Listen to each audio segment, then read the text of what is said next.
السلام عليكم من مطبخ مولاتي. كل سنة وانتم طيبين بمناسبة عيد الأضحى المبارك. ربنا يعود علينا وعليكم الأيام بخير. احنا هنعمل دلوقتي وصفة فطار عيد الأضحى. طبعا احنا بننزل صلاة العيد من غير ما بنكون كلنا أي حاجة، على عكس العيد الصغير ان احنا طبعا بنكسر صيامنا، ولكن العيد ده من السنة على النبي عليه الصلاة والسلام ان احنا مش بناكل حاجة.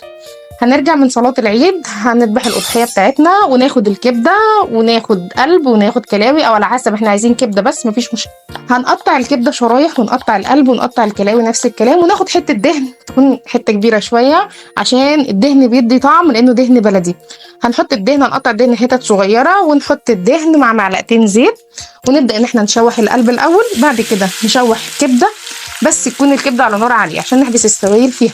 بعد ما الكبده نلاقيها استوت، الكبده البلدي ما بتاخدش وقت كبير على النار، بعد ما تكون استوت هنحط ملح وفلفل اسود بس يا جماعه، لان دي كبده بلدي مش هتحتاج بصل، مش هتحتاج توم، مش هتحتاج اي طعم تاني. والكبده طبعا ما بتتغسلش لان دي كبده نظيفه من الاضحيه بتاعتنا.